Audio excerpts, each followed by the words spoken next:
His love for animals began at a young age in England because of a TV show called Zoo Time. Dr. Desmond Morris, who is a legend in anthropology and zoology, was curator of the London Zoo.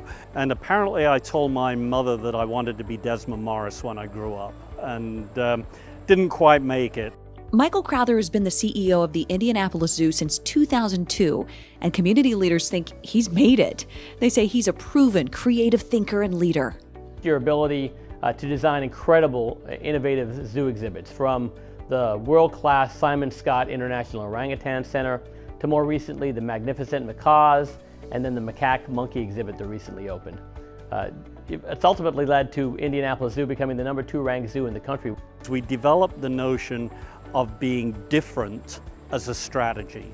And as a matter of fact, our slogan now is that we are wildly different. We've really cultivated our differences.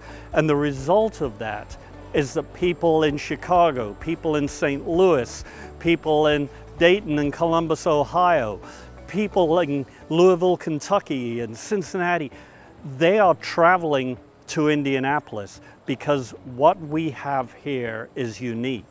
During his 16 years in the Hoosier State, Michael takes ideas from vision to completion, and visitors can see those firsthand. Nobody had ever built an orangutan center on the scale that we did. So we built something that was wildly different than what anyone else had. Nobody else had given guests the opportunity to go underwater to see dolphins. Nobody had built anything like the Bicentennial Pavilion, or let flocks of 70 macaws fly freely through the zoo. So we went ahead and did that. And the result is that people say, whoa, where did you say I have to go to see that? And it's really building tourism, I think, for this entire community. It's so great for us when people come in here and they spend their money, they buy gas in our gas stations, they eat at our restaurants, they stay at the hotels. But perhaps the biggest impact for the tourism industry came during Michael's job interview. Somebody wanted to know how we could increase our effectiveness on the global conservation stage, and so we talked it through, and next thing we knew, we had the Indianapolis Prize, which obviously became the world's leading award for animal conservation. Every 2 years, more than 2 billion people around the globe hear the words Indianapolis, Indiana. It's really a prestigious thing that you brought to Indy and put a spotlight on our city and region as a result of developing this incredible prize, which at the same time is also doing great things for species around the world. And even though he's not a Hoosier native, when he talks about Indiana, you can hear the passion in his voice. I didn't just want to work at the Indianapolis Zoo. I wanted to work in Indianapolis. Indiana was certainly something that excited us because we saw values here. Values, leadership, innovation, and passion are just some of the reasons why Michael Crowther is the 2018 Will Cook Indiana Tourism Leadership Award recipient. I can't imagine anyone else being more perfect for the Will Cook Award than Mike Crowther. Mike is a legend, he's a creative force, and he's been an amazing part of the Indianapolis community. Will Cook developed a business that's become a standard bearer for the Indiana tourism industry. Even after his passing in 2010, Cook's leadership and vision as president of Holiday World and Splash and Safari continues to reverberate throughout the Hoosier State. That's why the Indiana Office of Tourism Development, in conjunction with the Cook family, established the Will Cook Indiana Tourism Leadership Award. The award honors Will's legacy and spirit and recognizes the contributions of those special people who followed in his footsteps. Michael's ideas are groundbreaking, and Will Cook knew that. In fact, he wrote Michael a letter of recommendation for the job at the Indianapolis Zoo.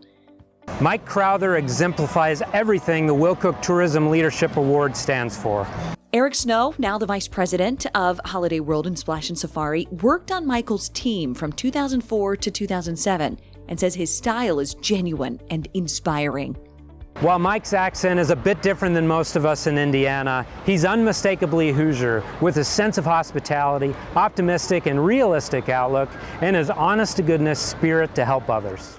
Michael credits his board, the zoo team, and volunteers with the zoo's successes during his tenure. We believe that we got the best staff anywhere in the world. And I can't think of any greater blessing in life than to spend your life surrounded by people who are better than yourself. Most of the time, Michael surrounds himself with a lot of wild animals, whether it be at the zoo or on a conservation expedition. But he also works tirelessly to make his home a better place.